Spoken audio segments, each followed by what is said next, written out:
Donc, je ne sais pas s'il faut dire bonsoir ou bonjour, parce que là, il y a le soleil, hein. On est en pleine journée. Donc, bonsoir ou bonjour à vous tous. Mais est-ce que ça va bien? Oui. Excellent. Donc, j'aime ça. Donc, comme l'a dit Catherine, ici, on va vous présenter quelque chose de nouveau.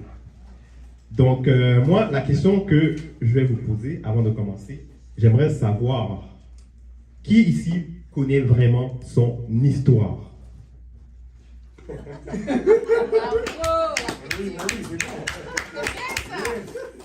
Ok, bon, on va recommencer. Levez la main si parmi vous, on connaît vraiment l'histoire du monde, vraiment en général. Moitié-moitié. Bon, qu'est-ce que vous avez appris normalement de l'histoire? La naissance de l'homme. La naissance de l'homme? D'accord. Quoi d'autre? Sur le Nil. Pardon? Sur le Nil. Le Nil d'Égypte? D'accord. Ok. Donc, en gros,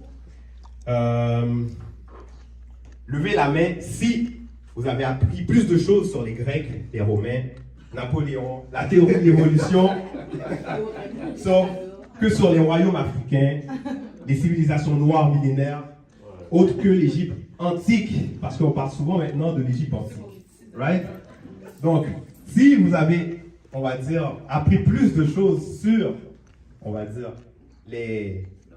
l'occidental, on va dire, levez la main. Ok, c'est intéressant. Ok. Donc, et maintenant, levez la main encore si vous avez déjà eu l'impression que ce manque de connaissances, ce silence sur notre passé, pèse sur notre présent. D'accord. Donc, c'est pour ça qu'on est là aujourd'hui. Donc, ce soir, ou bien cet après-midi, plus précisément, on ne vient pas faire une conférence ordinaire. Donc, on vient ensemble, en famille, raviver une mémoire, réveiller une vérité. Donc, celle d'un peuple qui ne vient pas de l'esclavage, parce que ce qu'on nous montre dans les émissions, dans les films, ce sont que le peuple noir vient de l'esclavage. Bon. Donc, on ne va pas parler de l'histoire du peuple noir qui vient de l'esclavage, mais celle de la royauté, de la science, de la spiritualité et de la grandeur. Donc, cet après-midi, on va au-delà de l'Égypte antique, parce qu'on a souvent entendu parler d'Égypte antique, n'est-ce pas? Voilà. Donc, on va aller au-delà des fragments, des bouts de terre qui ont dérivé loin du continent mère. Je pense qu'on a je pense plus ou moins, on a entendu parler de la Pangée. Voilà. Donc, il y a des histoires qui ont été données par rapport à la Pangée. Donc, on va aller au-delà. Ce soir, on va plus loin que ce que les manuels d'histoire osent raconter. Donc, bienvenue à Connais-tu ton histoire? Organisée par l'association qui s'appelle Damien. Donc, préparez-vous à ouvrir les yeux. Parce que l'information qu'on va vous donner, c'est quand même lourd. Et on va répéter si nécessaire pour que ça puisse bien rentrer, bien comprendre. Donc, aussi, on sait que détenir l'information, détenir la vérité, ça nous permet d'ouvrir nos yeux et aussi changer notre vie, notre directive de vie. Donc, mais attention, on ne peut pas parler de grandeur sans parler de chute, n'est-ce pas? On ne peut pas parler de chute sans parler de ce qui l'a provoqué. Donc, une falsification systémique de notre histoire. Donc, je vous pose une question. Pourquoi cette histoire si grande, si lumineuse, a-t-elle disparu de nos consciences?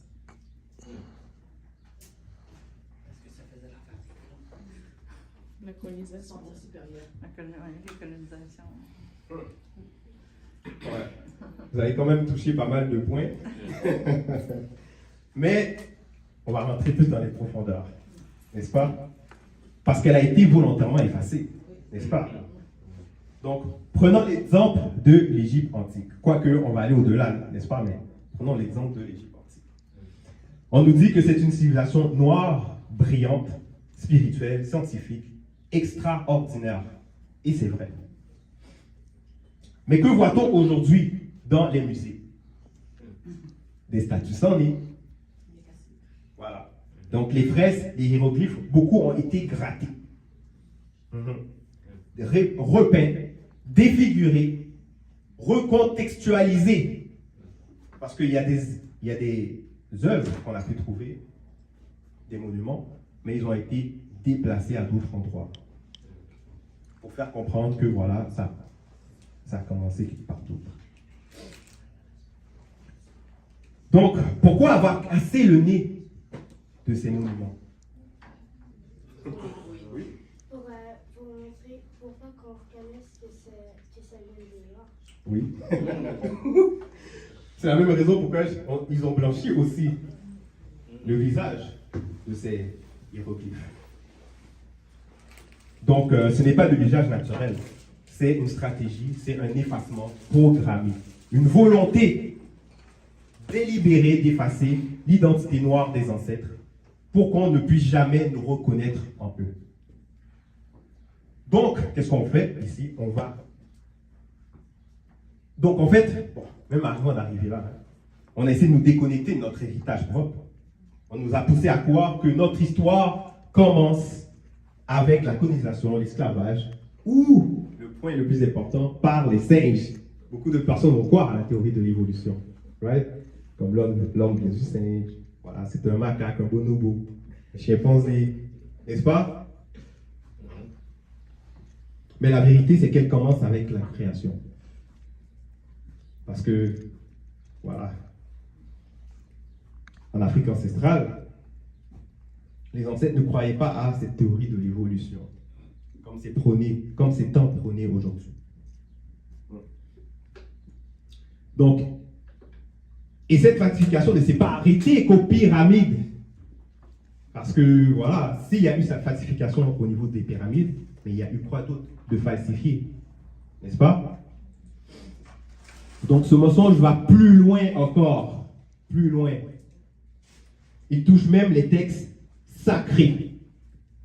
Les textes sacrés. Je pense que je me fais bien comprendre jusqu'à présent, non? Bon, c'est bien.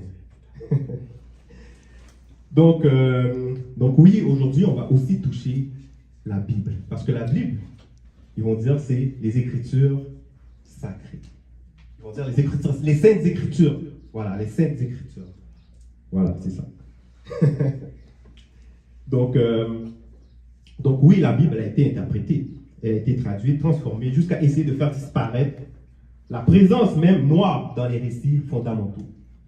Donc notre histoire a été camouflée, déformée, jusqu'à ce que nous ne nous reconnaissions pas dans nos propres récits, dans nos propres écritures. Et pourtant, l'Afrique y est partout.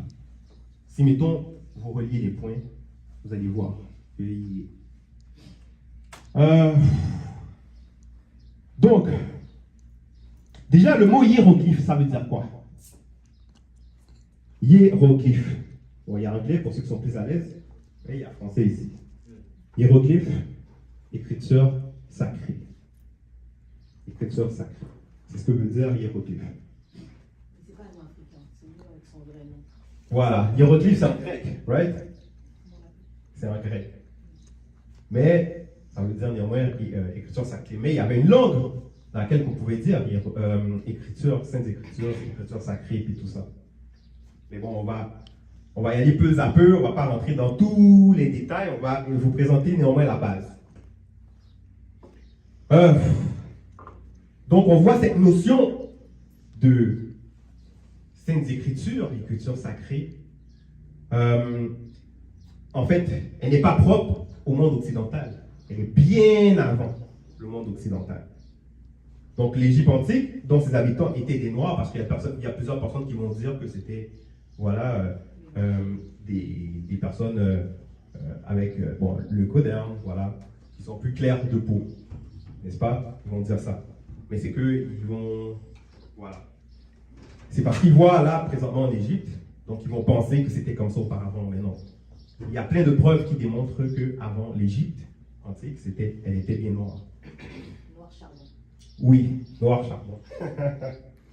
Effectivement. Donc, bien longtemps avant on va dire la civilisation européenne, on utilisait ce mot. Donc, si les hiéroglyphes ont subi une manipulation, peut-il en être de même pour la Bible?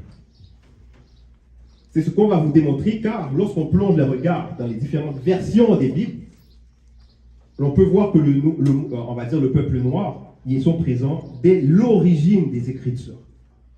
Dès l'origine. Donc, l'on peut... il y a, en fait, les figures noires sont présentes dès l'origine du monde. Mais on ne va pas nous l'enseigner. Alors ce soir, on vient pas seulement pour écouter, vous allez remonter la piste. On va reconnecter les points. Nous allons rétablir, rééclairer ce qui a été plongé dans l'ombre. Parce que je ne vais pas dire dans le noir. N'est-ce pas? Mais dans l'ombre. Non pour accuser, parce que là on n'est pas là pour accuser, parce que on va pas accuser, on va dire ceux qui sont colonisés, on va dire la colonisation par rapport à les descendants qui sont présentement. Non, on va pas accuser ça, puisqu'ils sont pas nécessairement, ils n'ont pas commis cette action-là. Donc on n'est pas là pour accuser,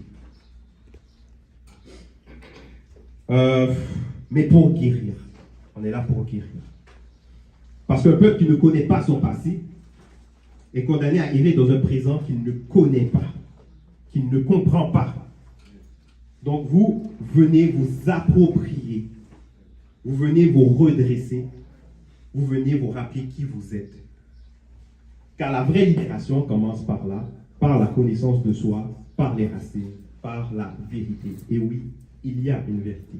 Pour ceux qui vont penser que, ah ben voilà, il y a une vérité. Donc, c'est pour ça que l'histoire sera racontée, non d'un point de vue des vainqueurs, mais des premiers habitants. Donc, dans l'histoire ancestrale, comme vous le savez, l'homme a toujours été la manifestation du créationnisme, d'une volonté supérieure. Ça, c'est qu'est-ce que les ancêtres y détenaient.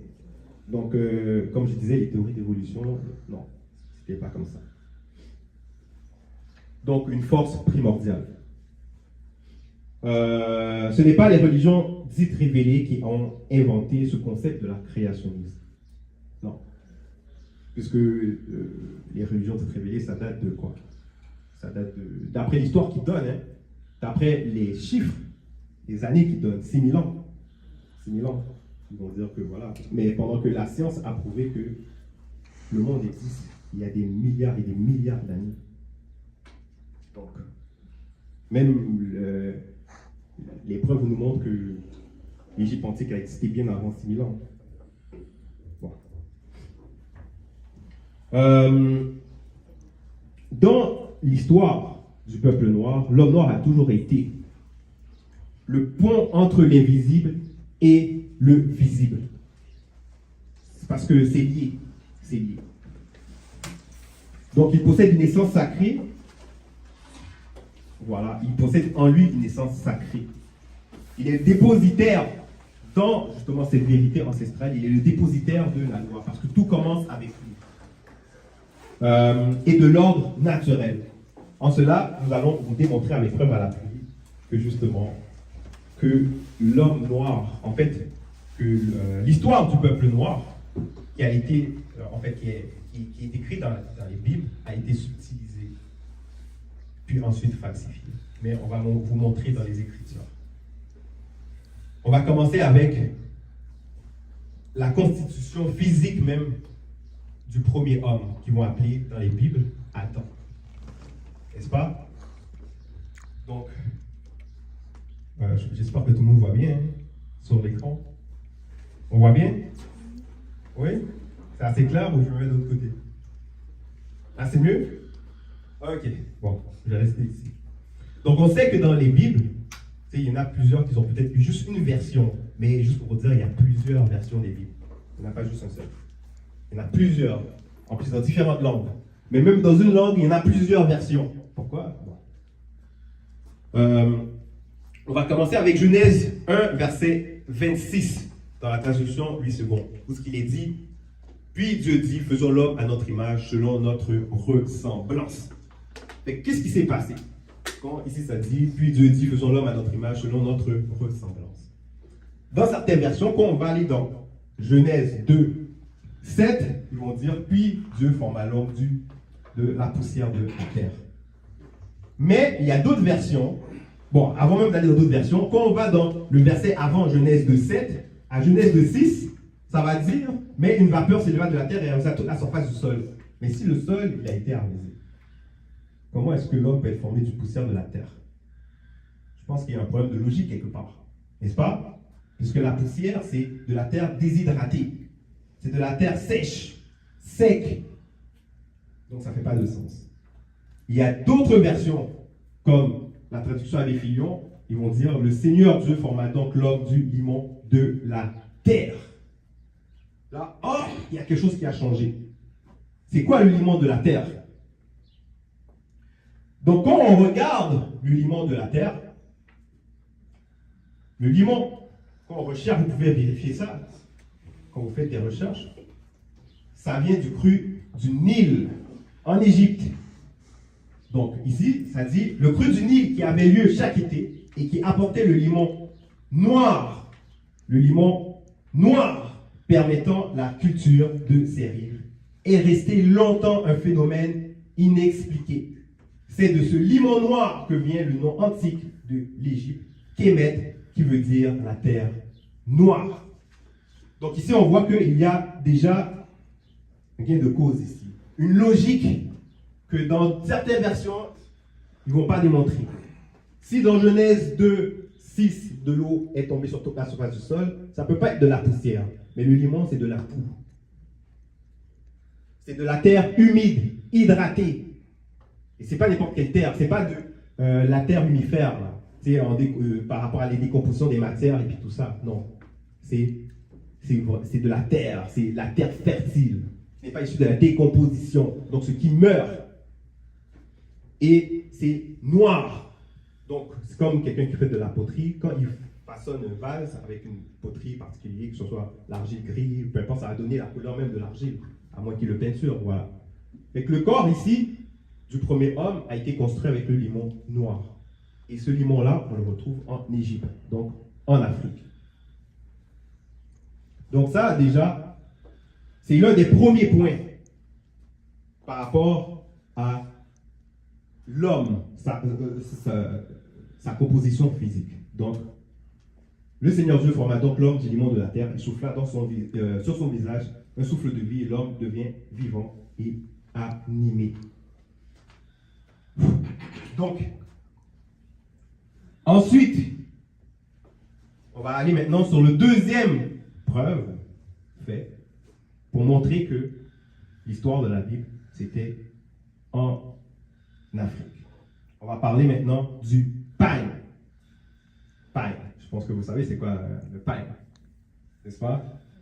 Voilà. Donc, le pain a toujours été porté de nos jours dans plusieurs pays, que ce soit l'Amérique tropicale. Si vous faites des recherches, vous allez voir, ça a été porté en Amérique tropicale, d'Océanie, mais surtout d'Afrique, où il conserve son empreinte particulièrement importante sur le mode vestimentaire. Et pourquoi?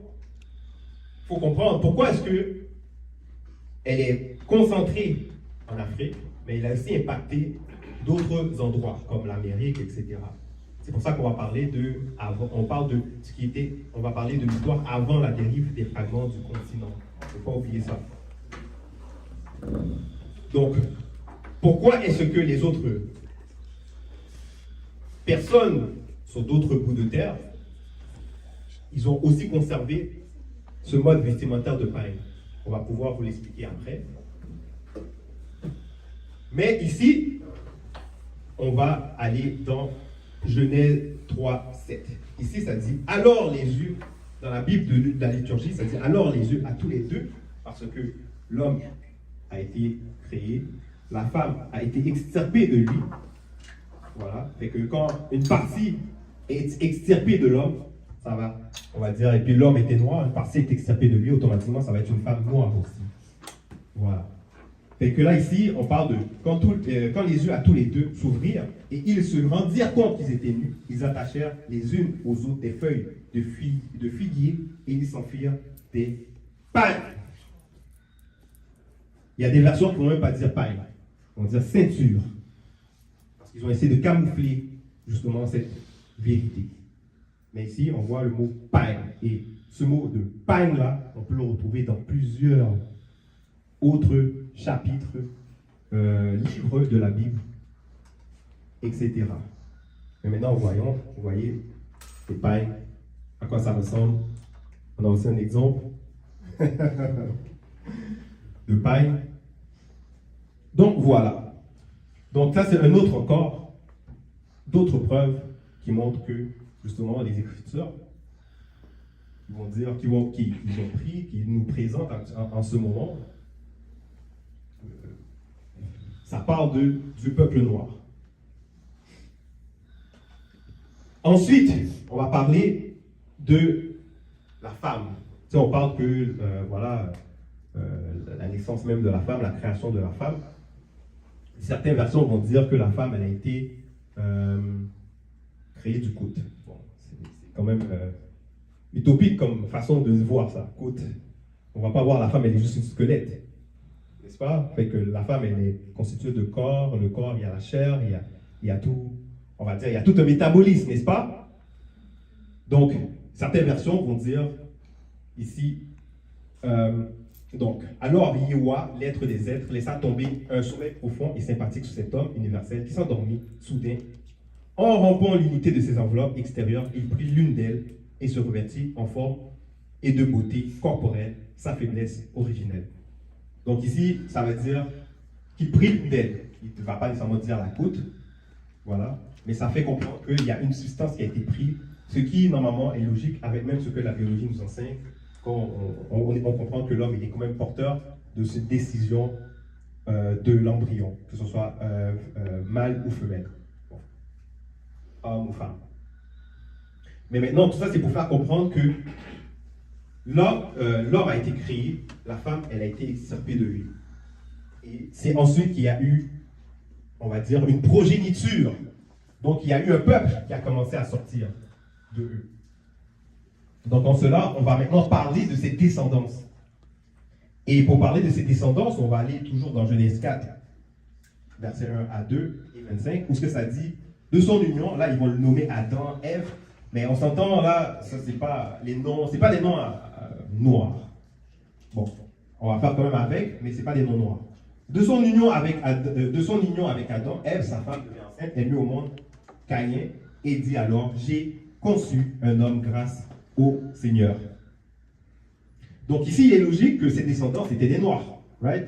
Parce que deux personnes noires, sans métissage, donc sans qu'il puisse y avoir on va dire, un ADN autre que celui du noir, ne va pas pouvoir faire manifester une autre couleur. Parce qu'ici, on va avec vraiment le raisonnement, la logique. Les autres couleurs, il y a une raison pourquoi ça a été manifesté. Mais maintenant, ici, parce qu'on sait que tout est rapport avec l'ADN, la mélanine, le mélanine, bon, voilà, comme vous savez. C'est quelque chose qui se transmet génétiquement. Donc ici, leurs descendance, donc quand il parle de Caïn, c'était des Noirs. Et ça, on va vous prouver encore dans d'autres passages qui va vous démontrer que c'était vraiment des Noirs. Mais maintenant, ici, on sait qu'au 25, ça veut dire Adam s'unit encore avec sa femme, il y a un autre fils. Il y a eu Abel, comme vous le savez, mais maintenant il s'est passé une situation. Il va dire ici, et s'unit avec sa femme, il y a eu encore un fils, elle l'appela Seth. Maintenant ici il y a une précision, il va dire, elle dit en effet, Dieu m'a accordé un autre fils à la place d'Abel, que Caïn a tué. au Genèse 5, 3, ça dit ici que ce fils qui est Seth lui ressemblait tout à fait. Donc il y a une précision ici pour faire comprendre que cette personne ressemblait tout à fait, justement, au premier, donc à l'homme. Bon, on sait qu'ils le font appeler Adam, mais quand on dit tout à fait, ça veut dire que ça va même au-delà même de la couleur. Donc ça veut dire la figure, les traits, etc. Il y a des enfants qui vont ressembler plus à leur père, d'autres plus à leur mère, etc. Mais maintenant, quand il dit tout à fait, c'est parce que ça va au-delà même de juste la couleur des cheveux et puis tout ça. Quand on sait la couleur, ça touche pas mal tout dans le corps, que ce soit les cheveux, les yeux, voilà, les traits, etc.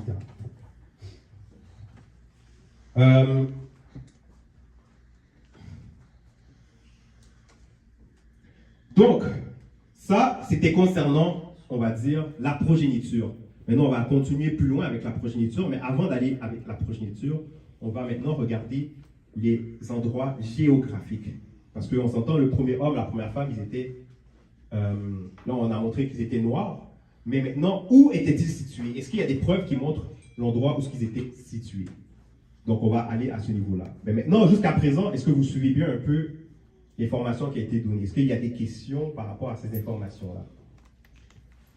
Oui. C'est par rapport aux enfants. Alors, en fait, ils ont eu Cain. Ensuite, ils ont eu Abel, qui a été tué. Ensuite, après, ils ont eu Seth. C'est comme ça que ça s'est fait. Selon ce qui est présenté là, oui, c'est comme ça que ça s'est fait. Mais on s'entend que là, on fait juste que vous montrer que pourquoi est-ce que les Écritures sont l'histoire du peuple noir. Donc, on s'entend quand on fait ça, c'est parce que d'une certaine façon, il y a eu des modifications. Il y a des vérités qui ne sont pas nécessairement, en fait, qui ne sont pas là. Mais on vous montre des liens, on reconnecte les points pour qu'on puisse voir en fait quelque chose. Voilà. Fait que oui, il y a eu le premier homme, la première femme, c'était des Noirs, parce qu'ils ont été formés du monde de la terre. Ils ont eu des descendances, donc, qui vont appeler Caïn, Abel, après Seth, et voilà. Fait que c'était toutes des Noirs. Mais maintenant, on va parler maintenant, je pense que là, c'est assez clair pour tout le monde, right? Ok. Fait que là, on va pouvoir passer au deuxième sujet, et c'est Moignédi qui va prendre la relève. D'accord, super. Donc, il a bien exposé concernant la création du premier homme. En effet, il était noir parce qu'il a précisé quel type de terre a été utilisé. C'est très important de connaître les détails et les différentes versions aussi des écrits. Maintenant, on va parler du lieu géographique, parce qu'il a mentionné que c'était en Afrique, mais quand on tape sur Google, Yahoo, Wikipédia, Jardin d'Éden, qu'est-ce qu'ils vont nous montrer? Où est-ce que ça va être? Moyen-Orient, Irak, tout ça. Mais ici, on a les cartes, comme vous pourriez voir. Donc, ça, ce sont des traces historiques qui n'ont pas pu effacer. Parce que dans les Bibles, dans certaines Bibles, quand vous ouvrez, il va y avoir des cartes dessinées. Mais ces cartes-là sont des cartes modernes, ce sont les cartes qu'ils ont pu changer, trafiquer au fur et à mesure. Mais on a les cartes plus anciennes. En cela, par rapport au Jardin d'Éden, quand on va dans Genèse 2:10, il est écrit « Un fleuve sortait d'Éden pour arroser le jardin, et de là il se divisait 4 bras. » Un fleuve. Est-ce qu'il peut y avoir un fleuve qui quitte de l'Afrique et qui va en Europe?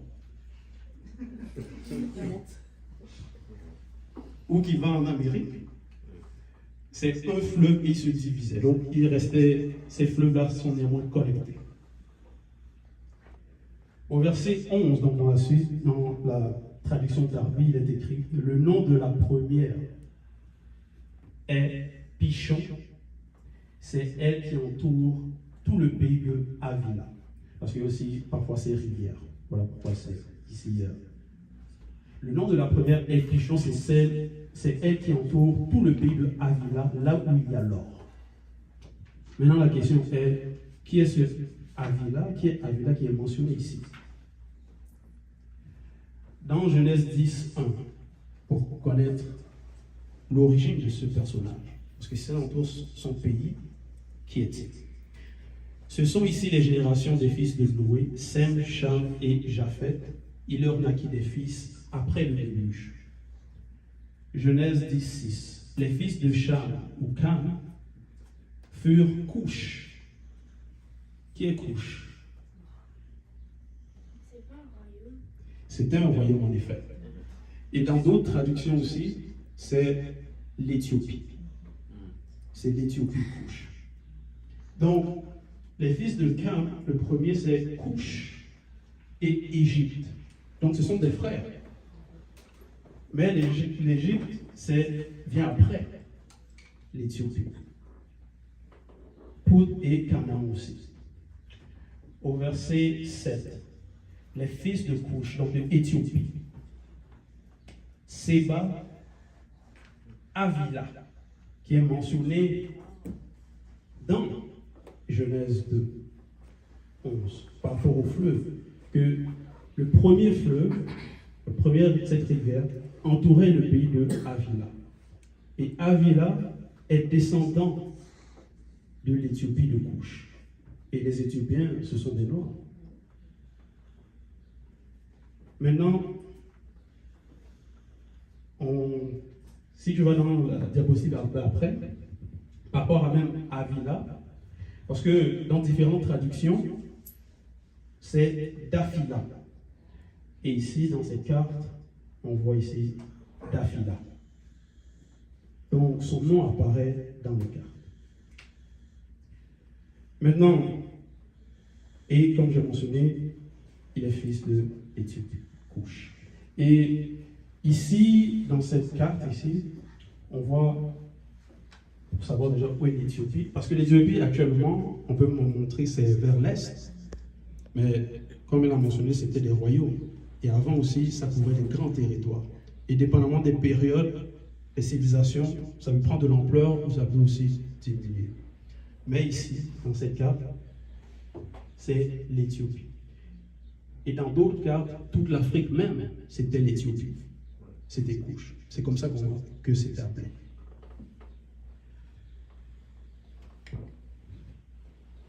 Et voilà donc la carte ici. Maintenant, le deuxième fleuve. Le deuxième fleuve s'appelait Guillon. Il parcourt toute l'Éthiopie. Ce qui prend maintenant tout son sens aussi. Parce que le premier entoure le pays d'un descendant de Couche, donc de l'Éthiopie. Le deuxième parcourt toute l'Éthiopie. Donc ces fleuves-là sont où? Sont en Afrique. L'Éthiopie.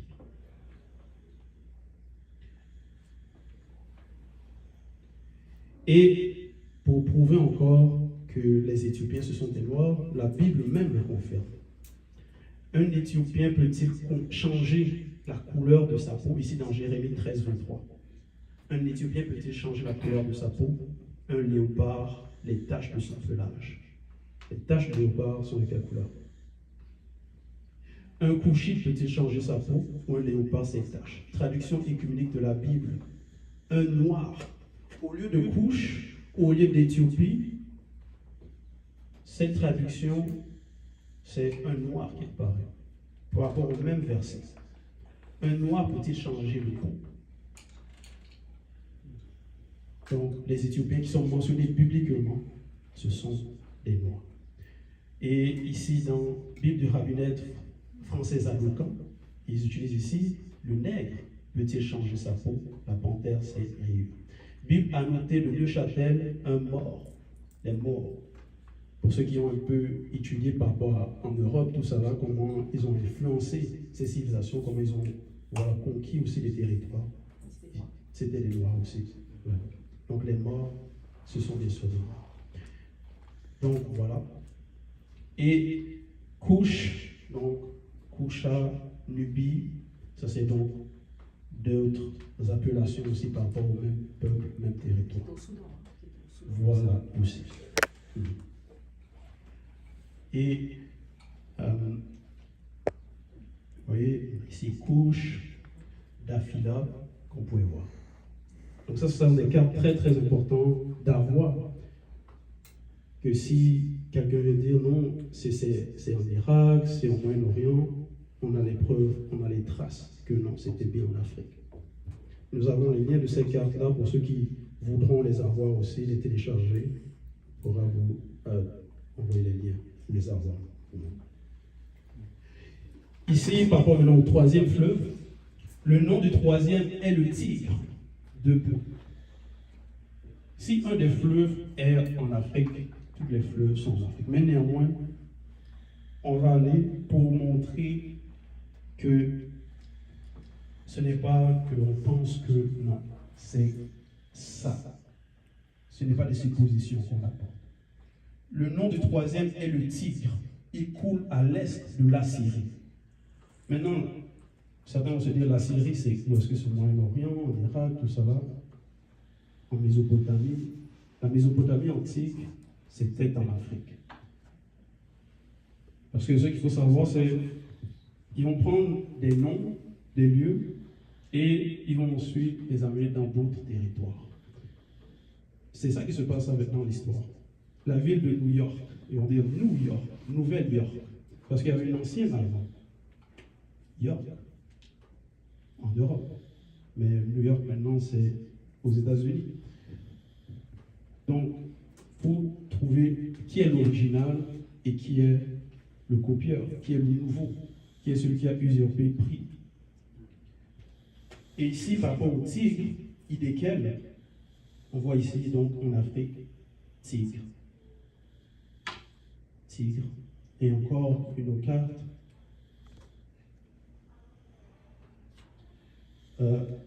Par rapport à Chénia. Maintenant, par rapport à Genèse 18, Bible du Semeur, Couche eut aussi pour fils Nimrod qui se mit à exercer un grand pouvoir sur la terre. C'était un conquérant. Et donc Nimrod, c'était un descendant de Couche, donc de l'Éthiopie. Il établit d'abord son empire à Babylone. Babylone. Une ville célèbre quand même. Où est-ce que c'était? Avant cela, encore dans le verset d'avant, on va relire. Il établit d'abord son empire à Babylone, à Arak, à Akkad et à Chaldée, au pays de Shinéar. Au pays de Shinéar. C'est là où ces royaumes, ces territoires-là étaient. Et Shinéar, voilà, en Afrique de l'Est, Shinéar. Encore une carte par rapport à Shinéar. Voilà. On voit le tigre aussi. Et Tigré, Égypte, Shinéar apparaît ici. Ça, c'est cette carte-ci. Tigré et on a Shinéar ici. Donc ces royaumes-là, Babylone, Mésopotamie antique, tout ça là, c'était en Afrique. Et on a aussi une carte du XVIIe siècle où Babylone apparaît même directement. Je ne sais pas si vous pouvez lire, c'est un peu petit, mais ça apparaît Babylone, Babylonie. Bien vu. On n'a pas inventé ces cartes, on ne les a pas trafiquées. C'est eux-mêmes qui ont. Dans la suite, et encore d'autres cartes, Babylonie, au pays de Shinéar. Babylonie, encore une fois. Donc c'est plusieurs cartes qui prouvent cela. Et par rapport à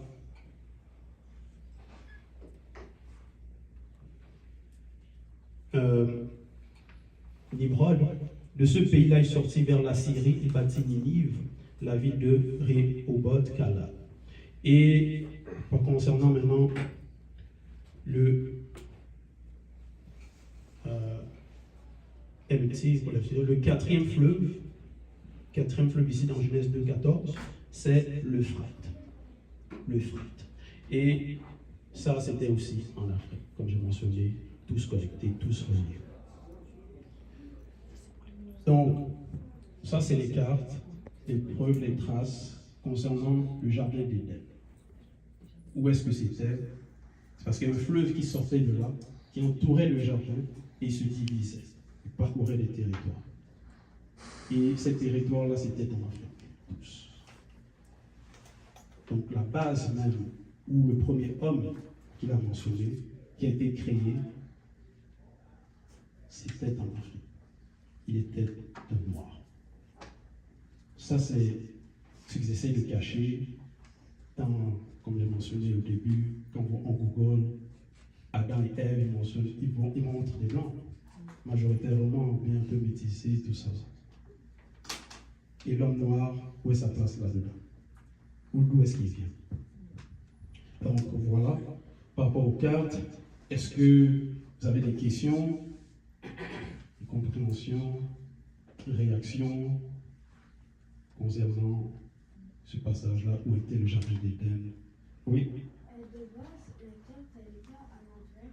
Parce qu'on dit que l'Afrique, de base, elle est supposée être vers le nord, le bas est supposé être le nord, et le sud est supposé être le sud. Voilà, ça dépend maintenant qui représente à quelle époque aussi. Parce que là, c'est comme ça qu'on représente aujourd'hui, qui est connu, mais auparavant, il y avait aussi d'autres manières de représenter. C'est comme par exemple les cartes chinoises. La Chine, c'est centré, c'est pas l'Europe ou l'Amérique qui est centralisée, donc ça dépend d'où on se place. Ok, c'est bon, d'accord. Et donc, oui, voilà, Babylone, les cartes, et voilà.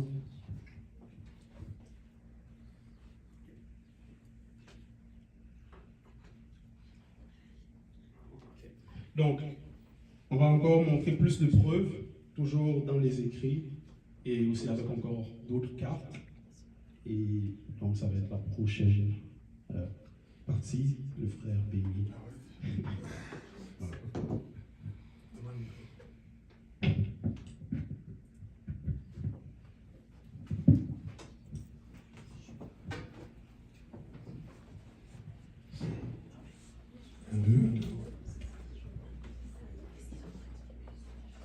Bonjour, bonjour. J'espère que ça va. En fait, jusqu'à là, tout le monde a compris l'histoire. Ça va? Donc moi, comme mes frères ont dit, que toute l'histoire a bel et bien été falsifiée. On va toujours continuer à présenter les preuves. Dans ce cas, on va attaquer l'origine des langues. Est-ce que selon vous, l'un de vous peut me dire, selon eux, c'était quoi la première langue parlée? Les médiévitaires. De quoi? Les médiévitaires. Hiéroglyphes?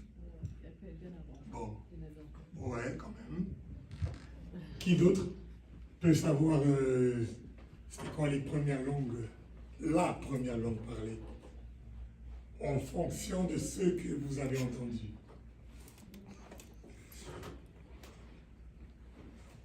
Non? On va pas s'assurer les jeux. La langue hébreu. La langue hébreu. Il y a hébreu, oui, qu'un d'autre? Latin. Le latin. Latin, bon, ça c'est venu après même. Mais bon, Le lingala. c'est ouais, non,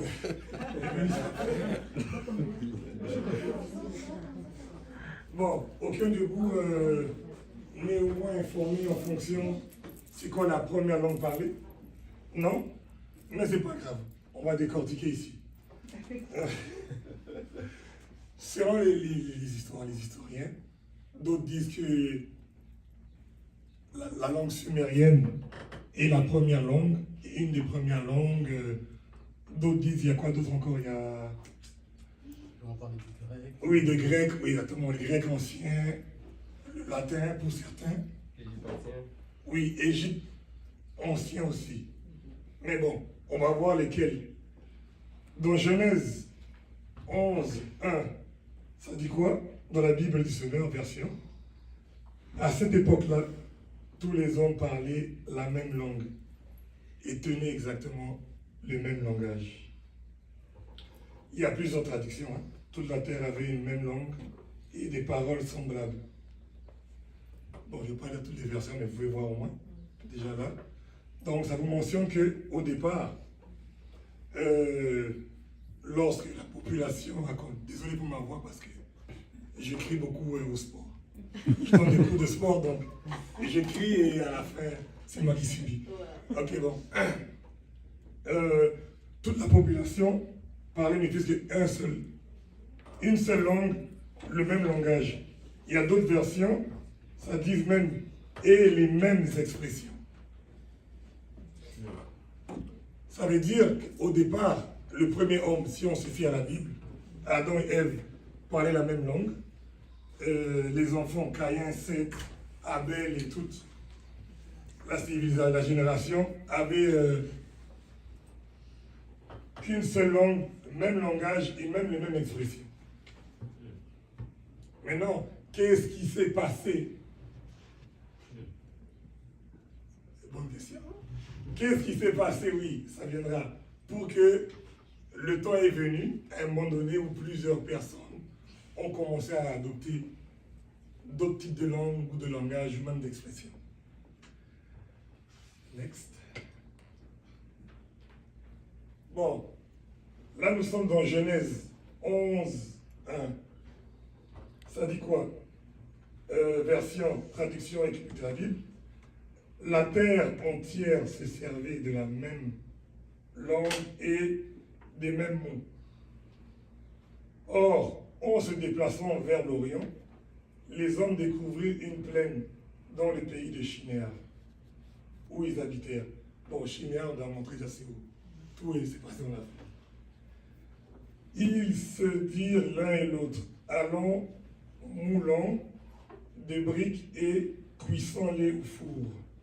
Les briques leur servirent de pierre et les bitumes leur servirent de mortier. Verset 4. Allons, dirent-ils, bâtissons-nous une ville, une tour dont le sommet touche le ciel. Est-ce que c'est possible? Oui.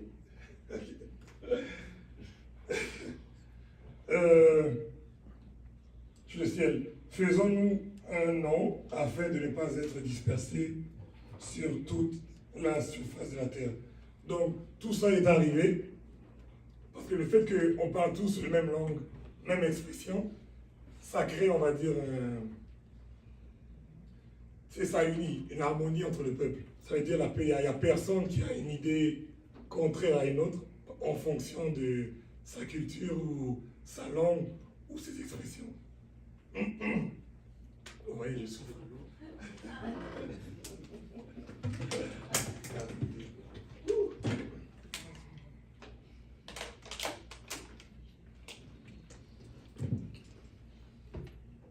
Bon.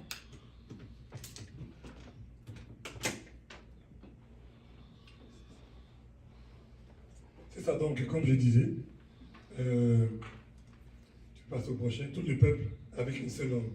Maintenant, nous allons découvrir exactement qu'est-ce qui s'est-il passé pour que la population puisse avoir des langues différentes et même des expressions différentes aussi. On était à 4. Lorsqu'on disait la version Bible de l'épée, avant que je puisse lire, il y a plusieurs versions de la Bible. C'est pas pour rien une seule langue française, ils ont fait plusieurs versions. Il y a une raison derrière ça, mais la raison, on peut le dire à un moment donné. Mais c'est pas pour rien qu'ils ont créé plusieurs versions de la Bible. Lorsqu'on lit la Bible, bon, la majorité lit la Bible, une seule version, ils vont comprendre exactement selon la version dont il est expliqué. Mais lorsque tu lis plusieurs versions, ça explique, on va dire plus ou moins la même chose, mais avec des précisions précises. On était rendu au 4. Et il dit, allons, bâtissons-nous une tour, une ville. Et les gens vont penser une tour, une ville. Bon, moi aussi, j'étais là-dedans. Et j'imaginais comme, vous savez, le World Trade Center. C'est une tour, non? Elle est longue, elle est longue. Donc, j'imaginais au départ que ça aurait été un genre de tour comme le World Trade Center.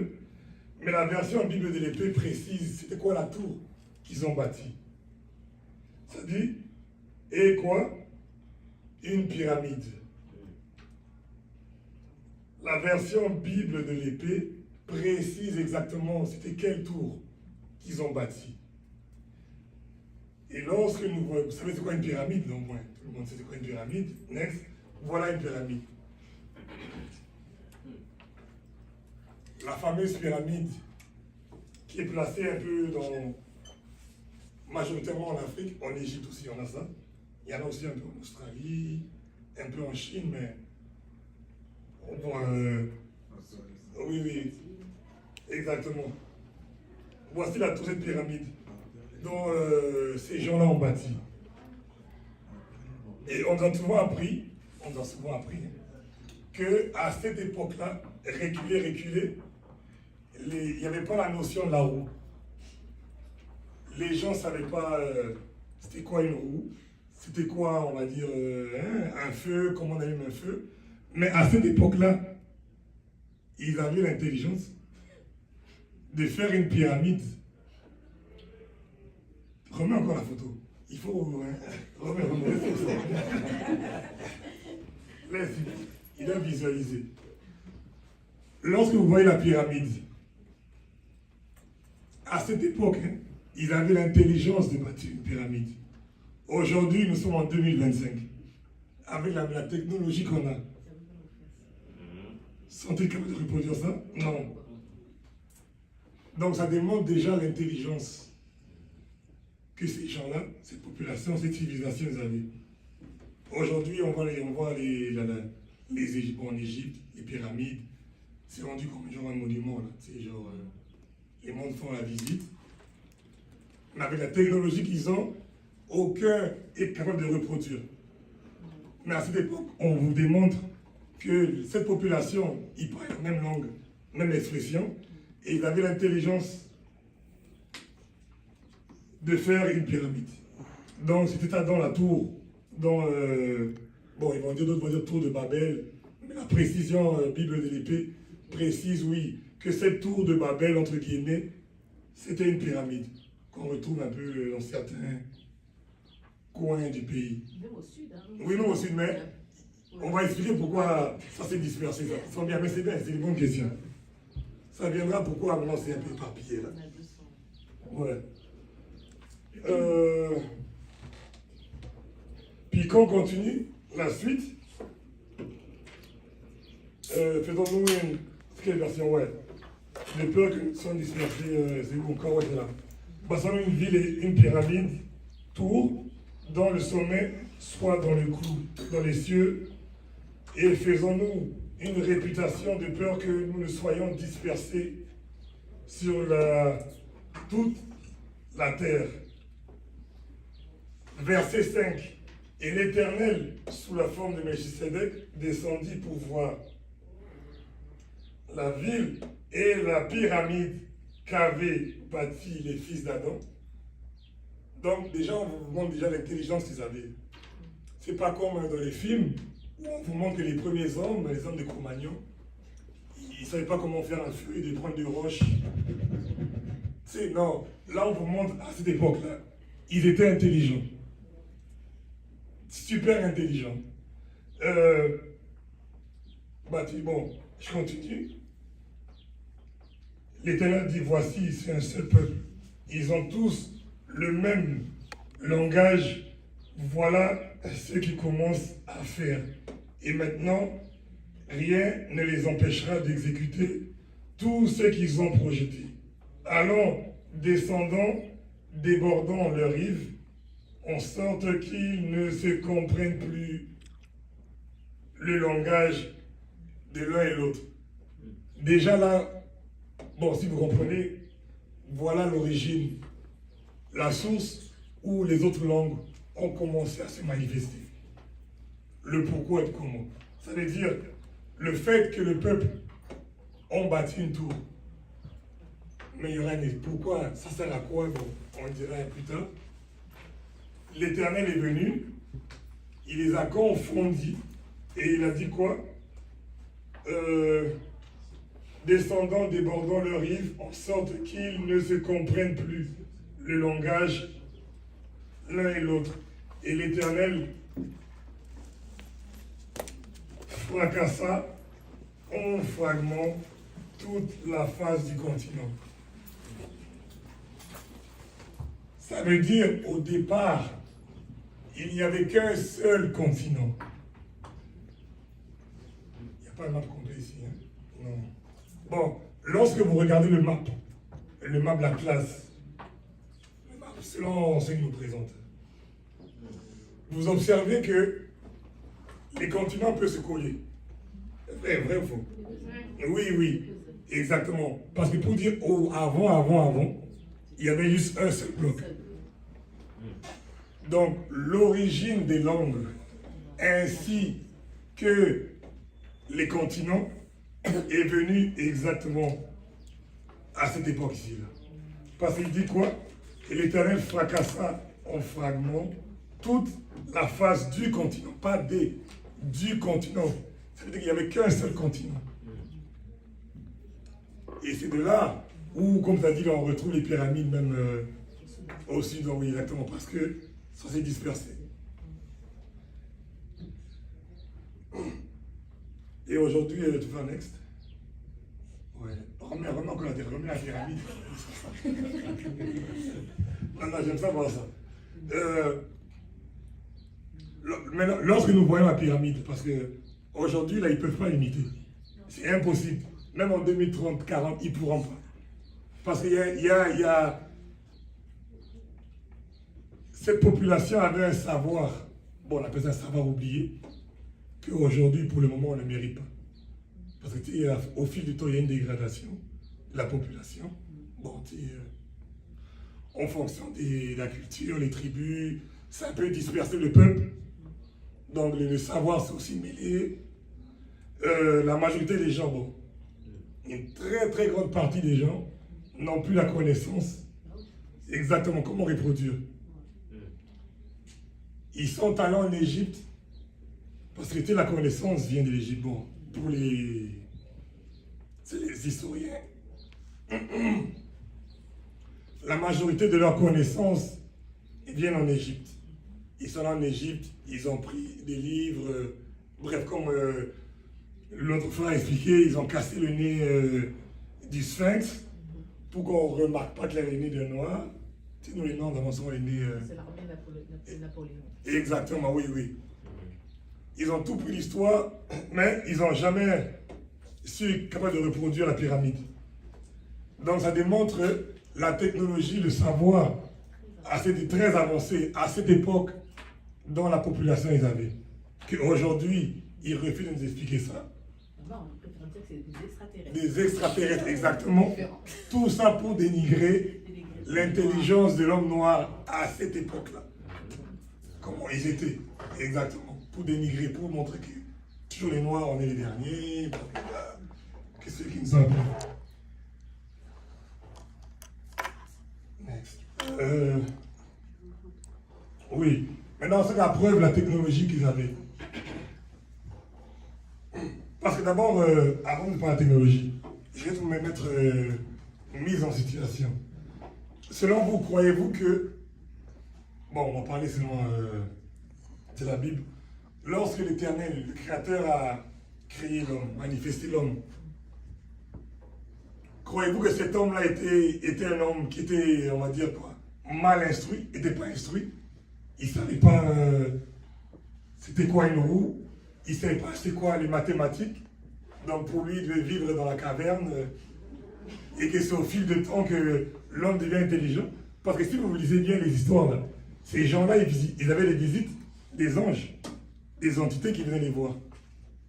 Ça veut dire que, exactement, une entité qui vient voir ces personnes-là, exactement, ils sont déjà bien instruits. Ils savaient déjà la technologie. Aujourd'hui, on nous fait croire qu'en 2025, on a la meilleure technologie, soi-disant. Les iPhones, les smartphones, téléplacement. Ouais, exactement. On nous fait croire ça, qu'on est mieux. Mais or, c'est faux. À cette époque, ils étaient encore plus instruits que nous. Mais c'est de là qu'il y a eu la dégradation. Au fil du temps. On a dégradé, puis bon. Par les invasions, c'était dégradé. Pardon? Par les invasions, c'était dégradé. Oui, mais aussi. Avant, bien avant. Bon, oui, invasion, ça fait partie de la dégradation. Mais je parle aussi même intellectuellement, mentalement et spirituellement. Oui. Maintenant, on parle de la technologie à cette époque-là, dans l'époque même de Caïn. Dans Genèse 4,17, Caïn s'unit à sa femme. Elle devint enceinte et elle met au monde Enoch. Caïn se met à construire une ville. D'abord, Caïn, il est tout seul. Hein. Il est tout seul. Il se met à construire une ville. Il donne cette ville le nom de son fils Enoch. La traduction Pierre Robert. Caïn connut sa femme, laquelle conçut et enfanta. Enoch édifia une cité. Une seule personne avait la capacité de construire. Dans d'autres versions, on dit une ville. Dans la version Robert, on dit une cité. Après, il appelait le nom de Enoch, son fils. Traduction Fabre d'Olivet, cependant Caïn connut sa femme, sa faculté évolutive, efficiente. Elle conçut et elle enfanta Enoch, la force centrale et la fondatrice. Ensuite, on parle de Caïn, se mit à édifier un circuit sphérique, une enceinte fortifiée, à laquelle il donna le nom de son fils Enoch. Donc de là, on vous montre une seule personne à date a été intelligent à bâtir une ville. Dans d'autres versions, on va dire une cité. Et dans d'autres versions, on va dire quoi? Un circuit sphérique. Vous savez quoi, un circuit sphérique? Vous savez c'est quoi, ce que ça veut dire? Comme le château, mais comme les murailles, là. Oui, bon, vu que c'est sphérique, c'est sûr ça couvre, mais on dit même circuit. Lorsque vous tapez circuit sphérique, c'est quoi? Le mot circuit, si vous regardez dans les définitions, oui, c'est un circuit, c'est exactement. Mais le fait que ça précise sphérique, ouais, sphérique, c'est dire rond. Circuit, parce qu'il y a deux sens du mot circuit. Il y a aussi, oui, pour dire rond, un cercle, c'est un circuit. C'est comme des courses, des circuits. Et il y a une autre définition de circuit, c'est quoi? Tout ce qui touche l'électronique. Électricité. L'électricité.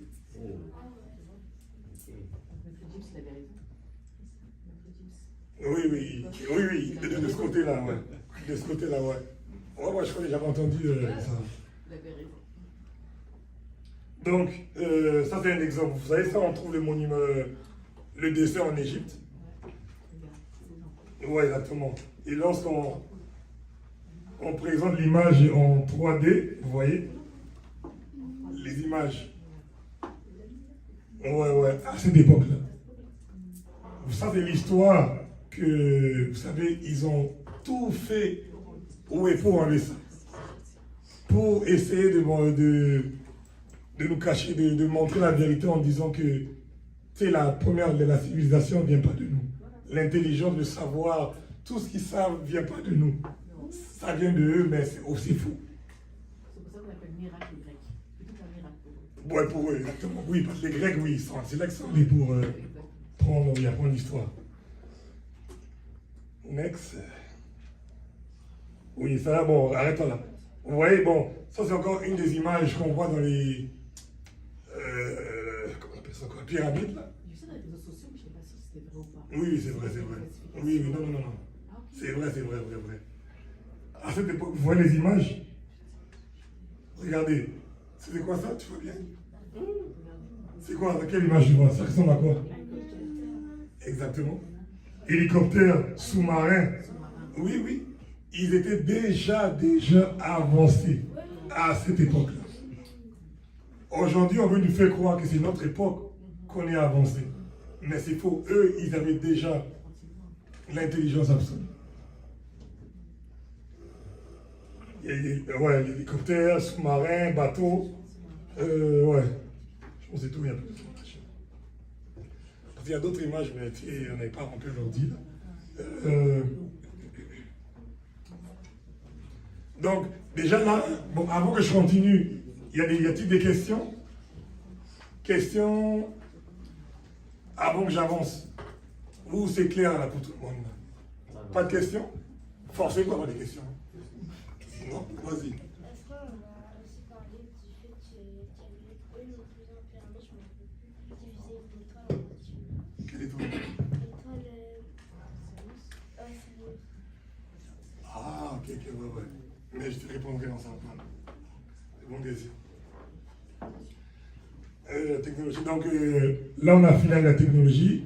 Tout le monde est informé en fonction de l'origine des langues. Bon, de là où le pourquoi la langue a été divisée, on parlait tous une langue à cause de la faute d'un groupe de personnes, ça a manifesté la division dans les langues. C'est là où plusieurs langues sont...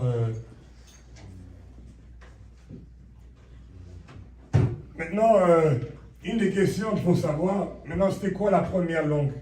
Admettons que oui, c'est vrai, on parlait tous la même langue. Mais c'est quoi la même langue, cette langue-là? Comme on l'a dit, est-ce que c'est l'hébreu? Est-ce que c'est le latin? Est-ce que c'était le français, l'anglais? Bon, bref. C'est africain. Oui, en fait, c'est africain. Oui, c'est sûr. Parce que déjà, on a montré que tout a commencé en Afrique. C'est logique. C'est logique de ça. Maintenant, vu que c'est africain, bon, c'est là la réponse à donner. La langue la plus ancienne en Afrique, c'est quoi l'Égypte? L'Égypte ancienne.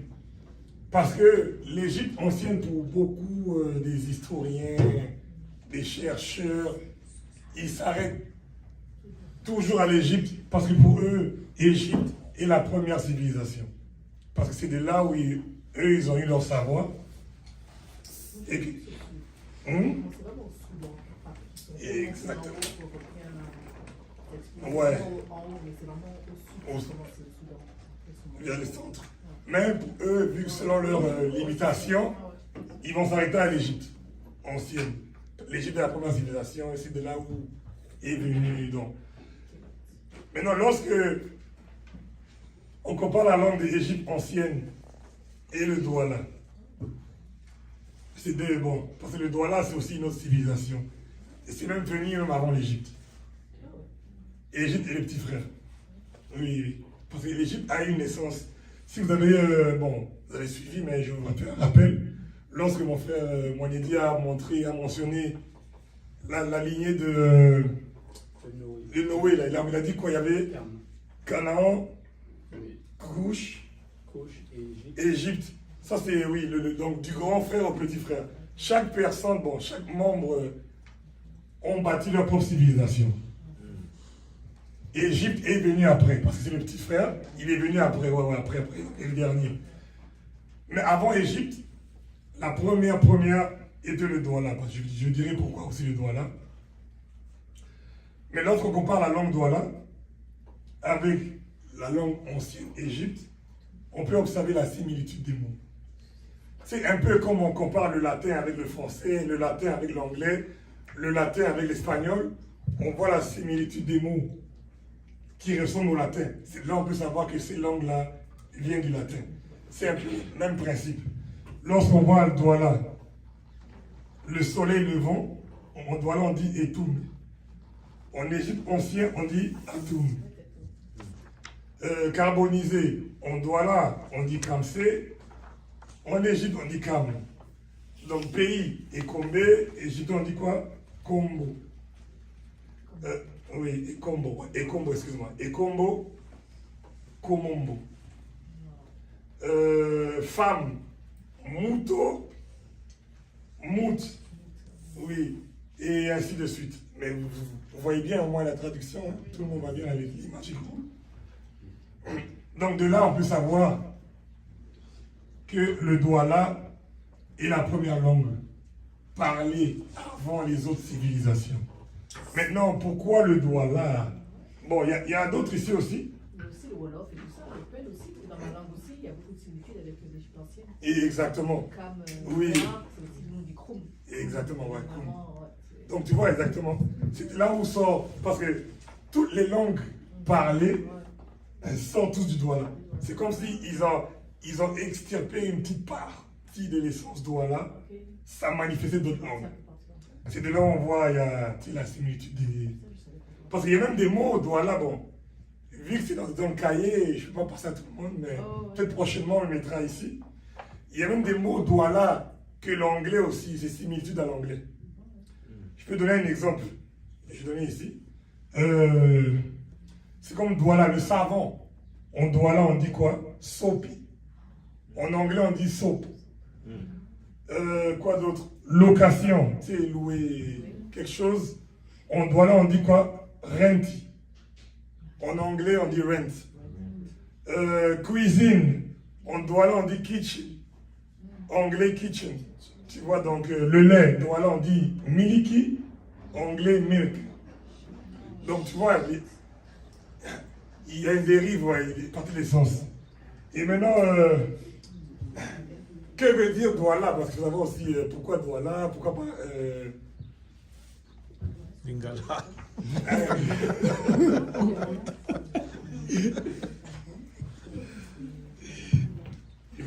Prochaine fois, il faut mettre ça là, parce que je cherche les pages. Ouais, ouais, ouais.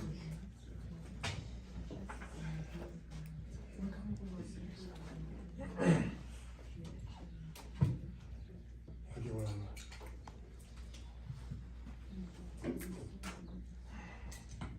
Bon, le mot Douala, c'est un mot, c'est comme civilisation, une tribu aussi, aujourd'hui. C'est la manifestation de tout ce qui existe. Bon, je vais te montrer les preuves là. Tu es dans Douala, de là est sorti l'Égypte ancienne, l'anglais, le français, le Sénégal, comme tu as dit. Oui, c'est la manifestation de tout ce qui existe. Donc, du Douala, ils ont extirpé plusieurs langues. Ça a manifesté. Maintenant, le Douala, que veut dire Douala? Douala veut dire démarre, vas-y. C'est le mot. Maintenant, si on décortique Doua et Allah, parce que c'est Douala, Doua et Allah, mais pas Allah du Coran là. C'est ça, non, parce qu'il n'y a pas quelqu'un qui dit que oh, c'est de là aussi ils ont le mot Allah vient, non, mais il ne faut pas savoir exactement. Mon mari me dit, elle va t'en tes conneries. Doigt, juste le mot doigt veut dire commencer, débuter, entreprendre. Un peu quand Adam et Ève, bon, c'est dans les Bibles classiques, hein, ils ont été mis, donc, tu sais, commencer à entreprendre. Et Allah veut dire marcher, cheminer. Donc le mot au complet Douala veut dire commencer, entreprendre, donc démarrer. Et puis, parce qu'il y a Douala, puis il y a aussi Sawa. Adam et Ève, bon, dans les deux classiques, je m'inspire de ça pour le moment. Lorsqu'il a été créé, il vivait près des fleuves. Tu sais, il a expliqué la répartition des fleuves. Et bon, on appelle ça littoral dans un sens, mais littoral dans la langue Douala, on dit Sawa. C'est pour cela que le premier homme et la première femme, c'était des Douala, mais Sawa. Sawa, pourquoi? Parce qu'ils étaient proches du fleuve, proches de la rive du fleuve. Donc jusqu'à présent, tout va bien. Je vais boire de l'eau parce que ma gorge est sèche. À date, il n'y a pas de questions. Je suis précis à ce moment-là. Ou bien, oui. Non, c'est juste une précision, en fait. Jusqu'à l'époque actuelle, ce qu'on appelle les Douala sont dans la province du littoral au Cameroun. Littoral, Donc, le mot oui. littoral est encore actuel pour ceux qui veulent les preuves actuelles. Parce que lorsqu'on vous donne les cartes, bien qu'il y ait les cartes récentes, ils n'ont pas tout effacé. et ils ne pourront pas tout effacer. Il y a encore les preuves géographiques. C'est au Cameroun. C'est au Cameroun, ça. Ouais. C'est pour ça que le Cameroun, maintenant, le dénomme le continent ou l'Afrique en miniature, pour ceux qui le savent. Il y a beaucoup de langues parlées. Et aussi, oui, là-bas aussi. Oui, au Cameroun, oui, exactement. Donc, il y a les preuves. Donc, pour les langues, c'est bon pour tout le monde, hein? Ou bien? C'est bon? Ah oui, tiens, le livre. Bon, toujours pour démontrer qu'il y a une falsification de l'histoire, pour vous montrer que la Bible est bel et bien l'histoire de l'homme noir trafiqué et falsifié. Ils ont blanchi les personnages, ils ont changé leur lieu de naissance, ils ont changé leur langage, leur aspect, ils ont peinturé leur couleur de peau, tout, oui. Mais ils n'ont pas pu non plus tout changer parce que, bon, ils n'ont pas non plus assez été intelligents à cette époque-là. Même maintenant aussi, mais bon. On va parler d'une histoire, d'un personnage, pour démontrer que l'histoire de la Bible de Genèse à Apocalypse, ça s'est véritablement passé qu'en Afrique. Et que plus tard, ils ont juste volé l'histoire, ils se sont appropriés, et que c'est rendu bizarrement à eux. Lorsqu'on suit l'histoire de Samson, vous connaissez Samson, moi? Oui? Tu connais Samson? Non? Samson, personne ne connaît Samson? On te connaît, hein? Ok, elle aussi connaît. Bon, au moins il y a deux, mais je vais au moins expliquer. L'histoire de Samson, c'est une histoire qui est passée dans la Bible. On va lire un peu un extrait. Dans Juge 14:5, Bible pastorale de Marée douce. Samson descendit avec son père et sa mère à Timna. Comme il arrivait aux vignes de Timna, tout d'un coup, un lion bondit à sa rencontre en rugissant. Dans la version Bible liturgie, l'Esprit du Seigneur s'empara de lui. Non, c'est un autre chapitre, verset, mais je vais m'arrêter là avant. Je répète, Samson descendit avec son père et sa mère à Timna. Comme il arrivait aux vignes de Timna, tout d'un coup, un lion bondit à sa rencontre en rugissant. Bon, maintenant, moi, j'ai une question pour vous. Les lions, on trouve ça où? Ah ouais? Il y a les lions en Europe en liberté? En cage, oui. Dans leur zoo. Mais en liberté. Il y a une version qui dit que les lions sortent d'une brousse. Il y a une autre version, mais je sais que j'avais vu, mais bon. Parce qu'il y a plusieurs versions. Ça, c'est une des versions. Mais il y a une autre version, ça dit qu'un lion a surgi d'une brousse. Exactement, oui. Et on sait tous bel et bien que les lions en liberté, c'est où qu'on les voit? Dans la savane. Il a levé la main. Oui, exactement. Dans la savane. Ouais. Oui. Il n'y a pas de lion en liberté en Irak ou en Afghanistan, là. Parce que selon eux, c'est là où oui, l'histoire a débuté. Adam et Ève étaient là-bas, le Christ est aussi là-bas, et ainsi de suite. Mais quand on voit Samson, on dit quoi? Il descendait avec sa mère et son père, et tout d'un coup, il y a un lion qui surgit. Donc, le lion, on sait qu'il n'y a pas de lion en Amérique, sauf s'il est capturé et mis dans les parcs safari. Il n'y a pas de lion en Europe, ni en Asie. Les lions en liberté, on trouve ça en Afrique. Donc, ça c'est une des preuves d'abord, parmi plusieurs, mais une des preuves que ça démontre que même l'histoire de Samson s'est déroulée en Afrique. On est d'accord jusqu'à maintenant? Ou bien c'est objection, levez les mains. Pas d'objection? Non? Ok. L'Esprit du Seigneur s'empara de lui et sans rien, mais Samson déchira le lion comme on déchire un cheveu. Il ne raconta pas à son père et sa mère ce qu'il avait fait. Bon, sans manque que Samson a la force qu'il avait. Il était capable de déchirer la mâchoire d'un lion. Nous-mêmes d'un chien, est-ce qu'on est capable? Bon. C'est questionnable. Mais lui, c'est un lion. Donc, déjà là, jusqu'à là, ça démontre d'abord, avant que je continue, tu vois, non seulement l'homme noir à cette époque-là non seulement était intelligent, mais même physiquement il était fort. Aujourd'hui, les hommes qu'on voit soi-disant forts, entre guillemets, on sait que leur force n'est pas nécessairement naturelle. Il y a, ils prennent des substances pour paraître, mais lui, à cette époque, il avait déjà une force naturelle, une force spirituelle qui lui permettait même de cacher, attraper la mâchoire du lion et les casser en deux. C'est pas Marvel ou... c'est ça, là.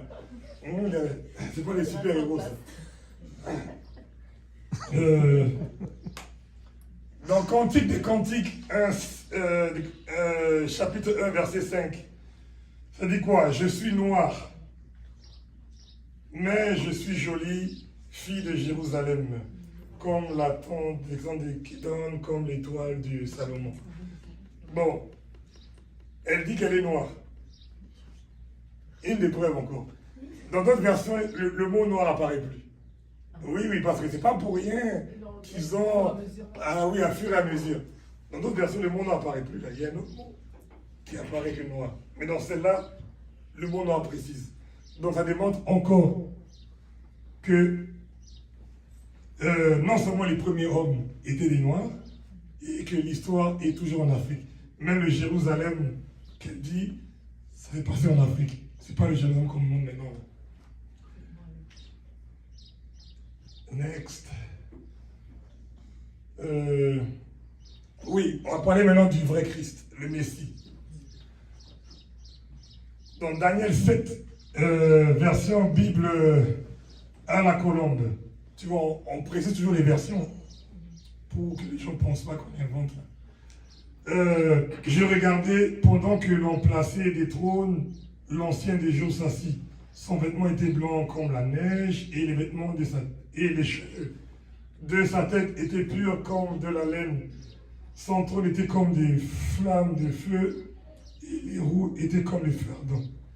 Maintenant, là où je voulais plus m'arrêter, c'est ici qu'on dit et les cheveux de sa tête purs comme de la laine. La laine, c'est quoi? Il y a la preuve là. Il a un beau afro. Hein? Ah, tu vois, hein? Mais oui. Ça ressemble à la laine, voilà. On vous montre que le Christ avait les cheveux comme de la laine, exactement comme lui. Bon, je ne vais pas dire exactement, mais au moins on peut montrer un prototype. Hein? Ouais, exactement.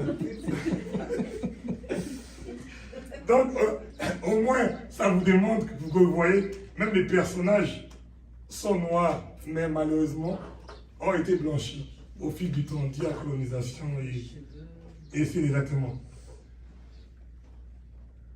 Et là, quand on présente le Sauveur, le Christ, on le présente, tu sais, avec les cheveux lisses, efféminés, tu vois, non? Non, mais c'est ça. Mais bon.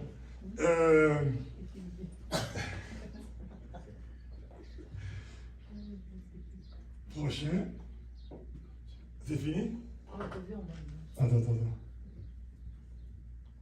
Ouais, bon, ça c'est... Ah, on est rendu au... Bon, non, recule. À la naissance, là, où il s'est né, où il est né. Avant de montrer Galilée, là. Tu te rappelles, il fallait... Ah, t'as pas mis, hein? Bon, si... Ah oui, c'est là.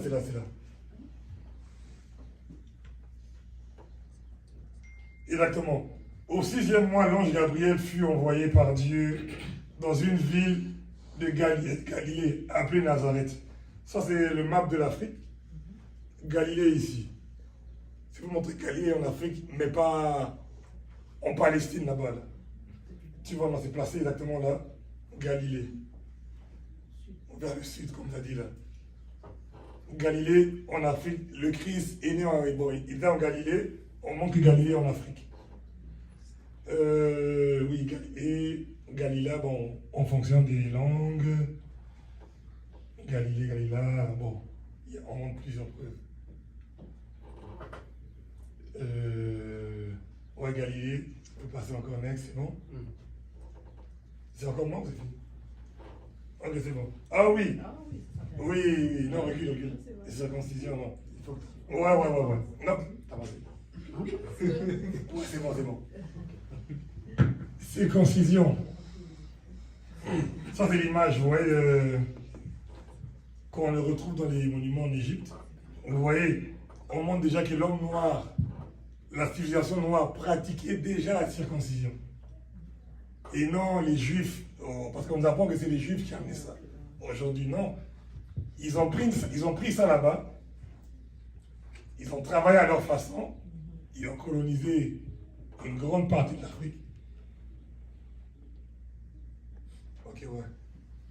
Ils ont colonisé, ça marche. Non, parce que si je parle déjà fort, si je parle avec les micros...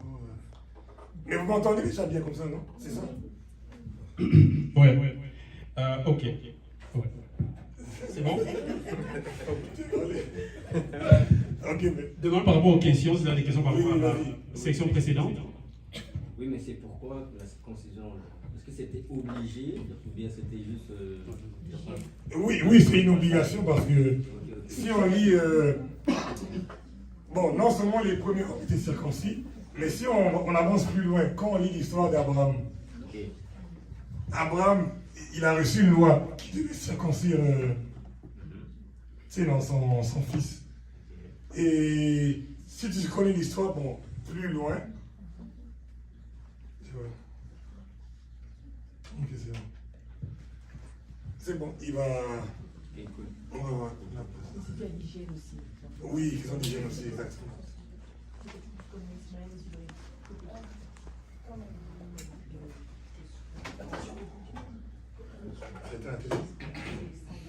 D'accord.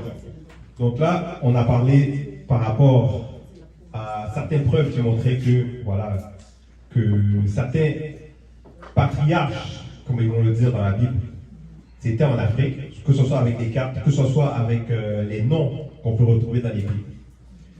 Avant de procéder sur la circoncision, on va juste préciser certains points. Dans les versions des Bibles, ils vont parler justement de la tour de Babel. Vous savez, c'était une pyramide. Ensuite, ils vont vous parler qu'il y a eu le fragment des continents. Parce que avant, au début, c'était un seul continent. C'était un seul continent. Là, il y a des termes qui ont été émergés, bien sûr, parce qu'il y a eu des situations qui sont arrivées, des perturbations. Mais c'était un seul continent. Et on a parlé aussi de pyramides. Pourquoi qu'on retrouve des pyramides, que ce soit en Amérique, que ce soit à certains endroits de la Terre, c'est parce qu'il y avait déjà des hommes sur Terre qui bâtissaient déjà de croix. C'était l'homme noir. Là, maintenant, ils vont venir avec des théories pour dire que, voilà, une fois que les terres ont été dérivées, que là, il y a eu ce qu'on appelle out of Africa. Donc la migration, ils vont vous parler de la migration, donc ils sont passés à certains endroits, etc. Mais ils ne sont pas capables d'expliquer pourquoi il y a des pyramides dans certains territoires hors de l'Afrique. Mais c'est parce qu'au début, c'était un seul continent. C'était une seule terre. Donc ils n'ont pas voyagé pour aller construire des Non. voyages. Il y a eu voyage après, mais ce n'est pas des voyages pour aller construire. Il y avait déjà des habitants sur ces terres-là, des Noirs sur ces terres-là. C'est pour ça qu'on a su. C'est pour ça que dans les archives, quand ils font des recherches archéologiques, on va voir qu'il y a, qu'en fait, quand c'était des Noirs qui étaient dans ces régions-là. Voilà. C'est parce que au début, c'était une seule terre, un seul continent. Et il y avait des Noirs à ces endroits-là, à ces différents endroits, en fait, éparpillés sur la terre. Donc, quand il y a eu la dérive des fragments du continent, il y avait déjà des hommes sur ces terres-là. Ça s'est éparpillé. Ça, c'est l'histoire qu'on ne veut pas vous donner. C'est l'histoire qu'on ne vous dit pas. On va vous dire comme ça que voilà, il y a une météorite peut-être qui est tombée sur la Terre, et là, il y a eu des séparations. Ils vont vous sortir plusieurs formes de théories. Mais ça, c'est pas l'histoire qui a été détenue par les ancêtres. Alors, moi, j'ai une bonne version, là, parce que c'est comme ça qu'on me l'a raconté, avec les plaques tectoniques, et que la Terre s'est séparée, puis les gens ne pouvaient plus, vu que la mer est passée par là, les gens qui étaient là ne pouvaient pas revenir. Donc, on me l'avait expliqué alors. Oui, d'une certaine façon. Mais il n'y a pas d'effet sans cause. Une terre ne va pas se séparer pour se séparer comme ça. Il y a une raison. Les plaques tectoniques, justement. Mais les plaques tectoniques ne vont pas commencer à se fracasser ou se séparer sans raison. Parce que la Terre, elle est vide, alors. La Terre, elle est vivante. Et les ancêtres savaient ça. La Terre, elle est consciente. Donc, il n'y a pas d'effet sans cause, en fait. Voilà. Fait que ça, c'est juste pour faire comprendre, on va dire, cette situation par rapport à la Terre, les pyramides, etc. Fait que là, ma décision, c'est que c'est quelque chose d'important. On peut le voir dans plusieurs formes et sortes de religions qui s'est révélées actuellement. Voilà. Ils le pratiquent.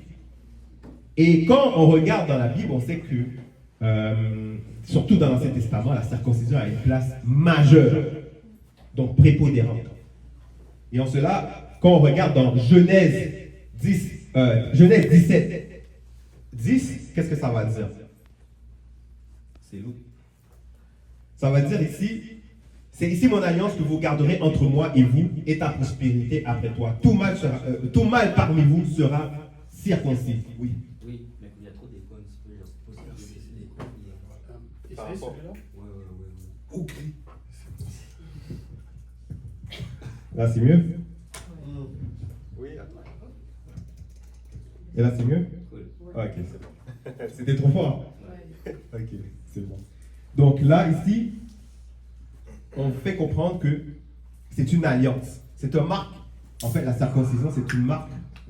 C'est un geste qui marque l'alliance entre le spirituel et, on va dire, le peuple. Ça a été uni dans Genèse 17, 10, vers le début. Encore plus tard, dans Lévitique, on comprend, toujours lorsque vous parlez des lois, ils vont dire, le 8e jour, l'enfant sera circoncis. Donc on parle toujours de la circoncision. Donc on va aller dans le PowerPoint avant. On vous donne dans Jean 7, 22, encore, mais là c'est dans ce qu'ils appellent dans leur Bible, Nouveau Testament, ils vont dire, Moïse vous a donné la circoncision. Mais en parenthèse, ça dit non qu'elle vienne de Moïse, mais des patriarches. Qu'est-ce que ça veut dire patriarche?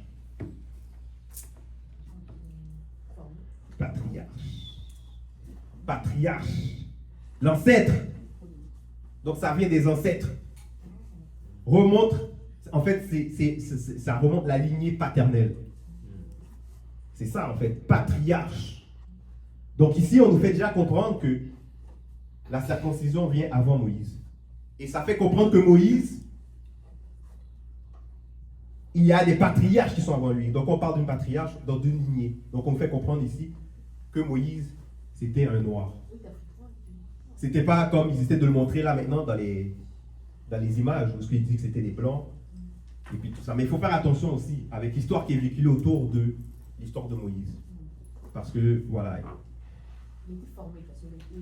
C'est juste, on relie les points pour vous montrer en fait.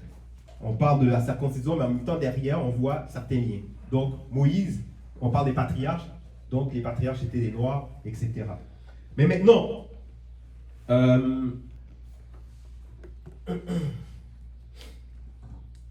quand on parle des patriarches, quand on parle de la circoncision, il y a d'autres récits qui vont parler de la circoncision.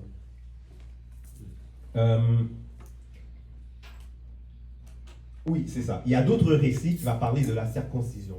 On va aller dans le PDF après. L'autre. Voilà.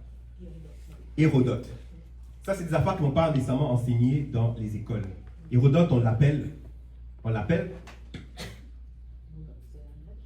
Oui, c'est un grec, mais on l'appelle.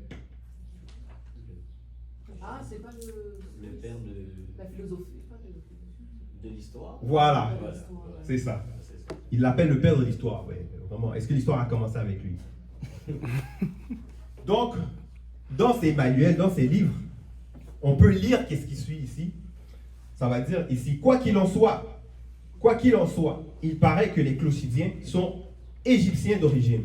Et je l'avais présumé avant d'en avoir entendu parler à d'autres. Mais comme j'étais curieux d'en m'en instruire, j'interrogeais ces deux peuples. Les Clochidiens se ressouvenaient beaucoup mieux des Égyptiens que ceux-ci ne se ressouviennent des Clochidiens. Les Égyptiens pensent que ces peuples sont des descendants d'une partie des troupes de Zositris. Je les conjecturerai aussi sur deux indices. Le premier, c'est qu'ils sont noirs. Donc ça prouve encore que les Égyptiens étaient des noirs. inévitablement. On parle des Clochidiens, je pense que vous n'avez pas nécessairement entendu parler des Clochidiens. On va continuer. Donc, le premier est qu'ils sont noirs et qu'ils ont les cheveux crépus. Preuve assez équivoque, puisqu'ils ont cela en commun avec d'autres peuples. Donc, qui sont les autres peuples? On sait que les Éthiopiens, ça veut dire visage brûlé, mais ça identifie l'Afrique centrale et dans d'autres cartes, l'Afrique en général. Donc, ici, on continue. Ça dit, le second et le principal, c'est que les Clochidiens et les Égyptiens et les Éthiopiens sont les seuls peuples, sont les seuls hommes qui se fassent circoncire de temps immémorial. Immémorial. Donc, qui remonte à même que eux autres ne peuvent même pas savoir. Qui ne peuvent même pas savoir. En fait, on voit la corrélation avec ce que lui raconte et ce que la Bible va parler par rapport aux lois. Mais on va continuer ici. Les Phéniciens et les Syriens, donc on sait c'est qui les Phéniciens, ce sont les ancêtres des Grecs, comme ils disent. Voilà. Les Phéniciens et les Syriens de la Palestine conviennent eux-mêmes qu'ils ont appris la circoncision des Égyptiens. Ça confirme. Mais les Syriens qui habitent sur les bords du Thermodon et du Parthénus et les Macrons, leurs voisins, avouent qu'ils la tiennent depuis peu des Clochidiens. Ils sont aussi des Noirs. Or, ce sont là les seuls peuples qui pratiquent la circoncision. Et encore paraît-il qu'en cela, ils font qu'imiter les Égyptiens. Comme la circoncision paraît chez les Égyptiens et les Éthiopiens remontés à la plus haute antiquité, je ne saurais dire laquelle de ces deux nations la tienne de l'autre. Donc, ça c'est concernant la circoncision. Donc on voit qu'on parle que la circoncision vient de l'homme noir, du peuple noir.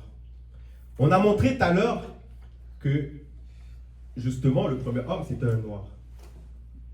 Que Samson, c'était un noir puisqu'il était...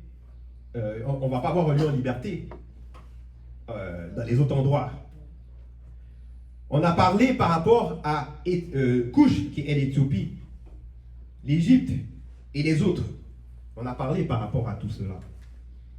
Mais maintenant, ici, on voit le lien. Donc, c'était des Noirs. Donc, automatiquement, on comprend que quand on parle des lois, que ce soit Lévitique ou même dans Genèse 17, par rapport à la circoncision, on est capable de comprendre que encore d'autres preuves que la Bible, c'est l'histoire des Noirs. On va remonter. Ok. Ici. Donc, on va continuer avec les versets. Jérémie 9, 24 à 25. Où est-ce que ça dit? Les jours viennent, déclare le Seigneur, où j'interviendrai contre tous les peuples qui pratiquent la circoncision. Égyptiens, les Noirs. Judéens, c'est qui les Judéens? Voilà, Juifs. On va maintenant rentrer sur les Judéens.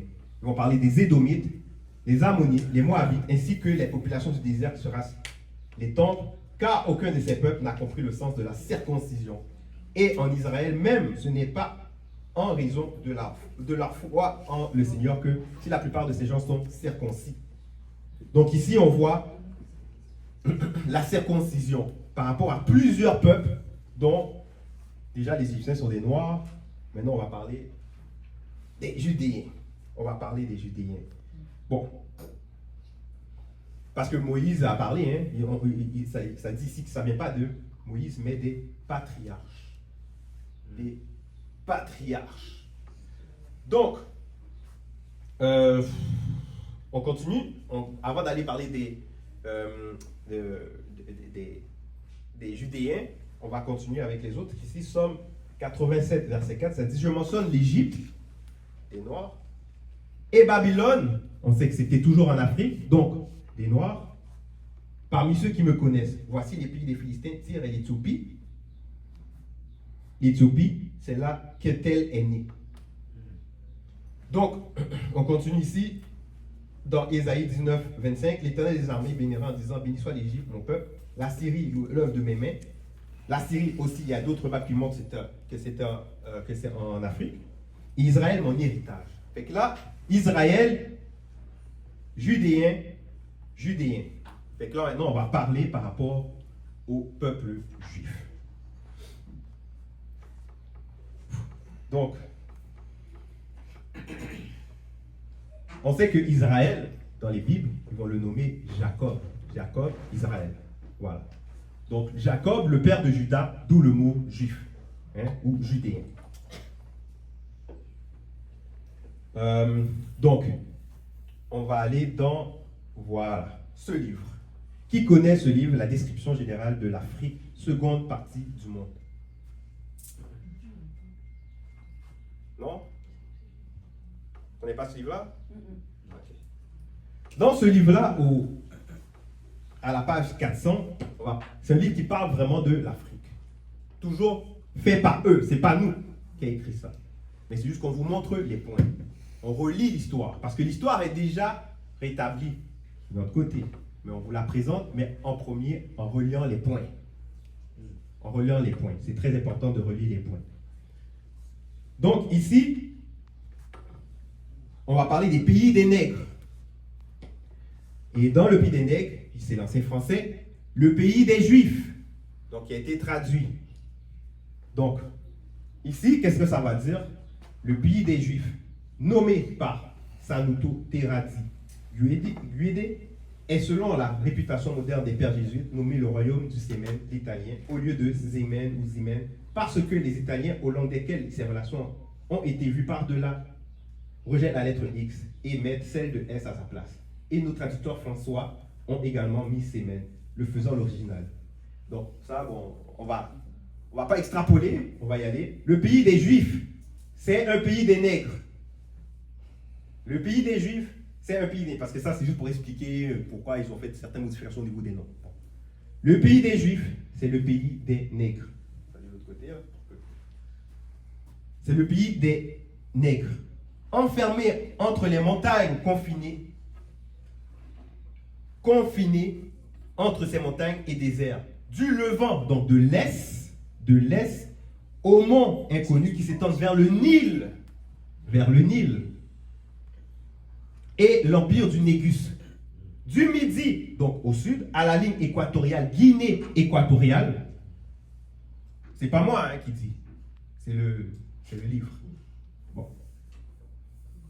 Où il y a des montagnes qui vont aboutir au royaume de Congo. Du couchant de l'ouest, des montagnes, des monts et des déserts inconnus qui s'étendent vers le royaume du Bénin. Et ça va dire, et du nord à des montagnes qui correspondent au royaume de Doma, Médra. Je pense qu'on a une carte où on voit Médra. On a une carte où on voit Médra. Je pense que ça doit être dans un des cartes ici. On pourra le voir à la fin. Donc, il suffit. Donc ici, on voit que il donne la localisation des vrais juifs. Donc, où sont les juifs? On est capable de le voir à travers ce livre-là. Donc, quand il parle de la circoncision, on sait que la circoncision vient des patriarches, d'après ce qu'ils disent. C'est parce que ceux qui vont appeler Abraham, sa descendance, parce qu'au début, on va parler de Noé. Noé, il vient avant Abraham. Parce que Noé lui-même, c'est un noir. Sa descendance, Cam, Sem, Jéphet, c'est un noir. Et quand ils vont vous parler des langues et dire que telle nation, tel peuple, c'est des langues sémantiques, mais ça, c'est des réappropriations qu'ils ont faites, comme ils ont voulu réapproprier cette histoire de l'homme noir. C'est une réappropriation. Donc, parce que Noé, Cam, Sem, Jéphet, c'était des noirs. Voilà. Donc tout le reste qui vient après, c'est des noirs. Mais maintenant, regardez ici, il y a des maps qui vont montrer, des anciennes maps qui montrent que les Juifs étaient en Afrique. Donc ici, according to Edrath, the land whereabout was populated by Jews. C'est ça ici. C'est écrit ici. Vous voyez? C'est clair ou? C'est limpide?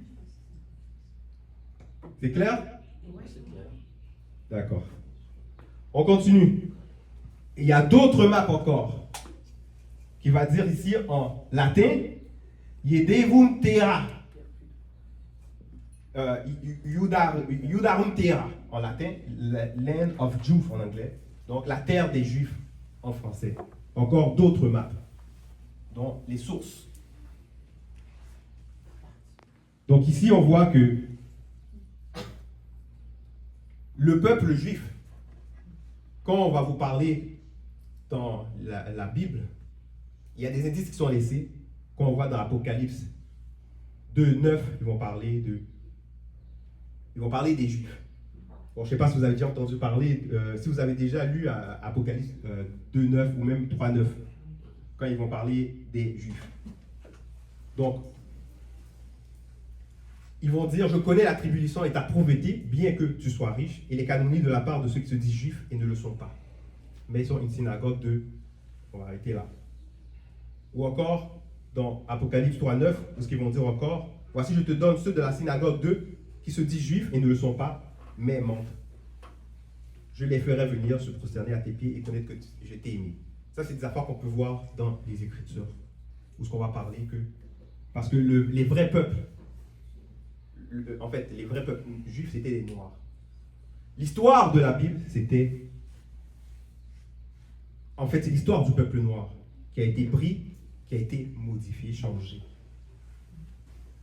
Et justement, pour pouvoir rentrer mieux dans ce détail, pour mieux rentrer dans ce sujet de cette modification, parce qu'on ne peut pas prendre les Écritures comme ça, Moignédi va pouvoir vous expliquer en profondeur.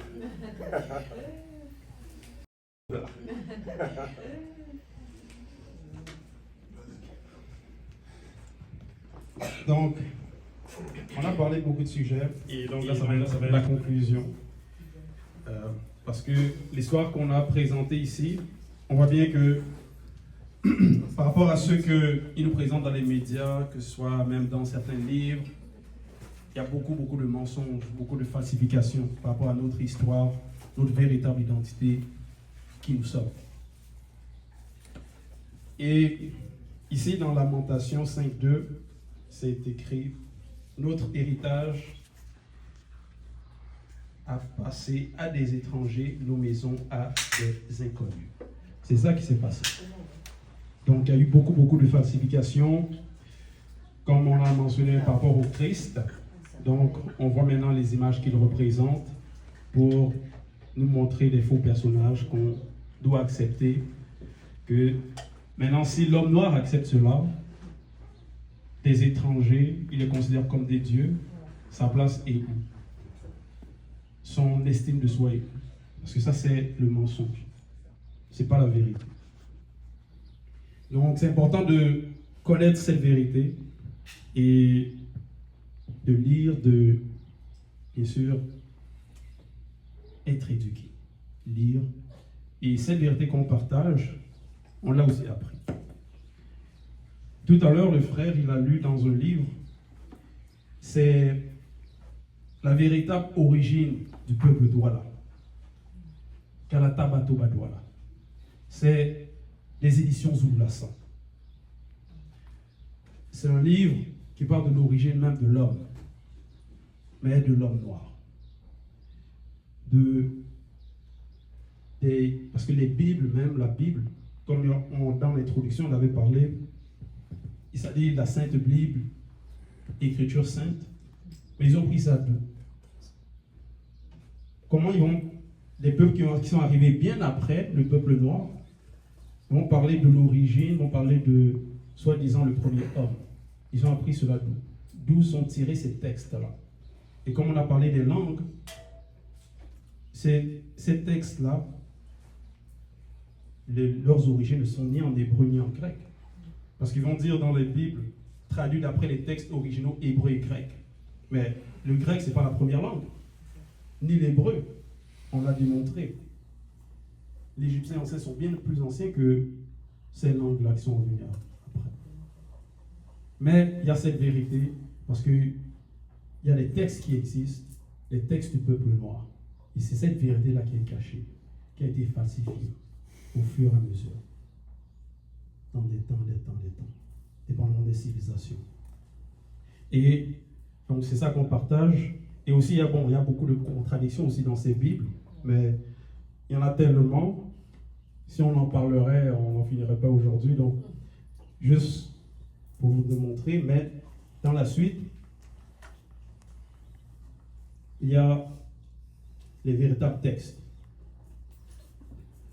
Il y a Bible, la seule Bible authentique, les récits primitifs ancestraux du peuple originel, donc le peuple noir. Parce qu'on s'est basé sur les Bibles que eux-mêmes ils ont propagées pour montrer que mais l'homme noir a son origine, a sa source là-dedans. Il y a des traces qui n'ont pas pu effacer. Il y a les cartes qui n'ont pas pu effacer. Pour aussi vous présenter ces textes. Bible. C'est disponible dans les éditions Zoublassan et dans la diapositive d'après, juste pour une introduction, découvrez la véritable Bible dans laquelle, pour la toute première fois, les personnages majeurs depuis le premier homme Adam, du vrai nom Moto, jusqu'au Christ Messie, sont ouvertement et incontestablement prouvés être tous de la race noire. Cette Bible authentique restaure la prestigieuse et véritable histoire du peuple noir qui est le véritable peuple hébreu et aussi celle de plusieurs autres peuples de l'Ancien Testament et du Nouveau Testament. Okay. Et il y a aussi un nouveau livre qui est récemment sorti. Et ici, ce sont donc nos liens, parce que ce qu'on partage, on l'a aussi écouté, appris. Et voici la source. Zoublassan, il y a la véritable histoire de l'homme noir Zoublassan, sur TikTok aussi, Instagram. Si vous avez des questions, vous avez aussi les pamphlets là pour nous joindre, pour aussi assister aux prochains événements. Si vous avez appris, vous avez aimé, vous aussi inviter d'autres personnes lors de nos prochaines rencontres. Présentation.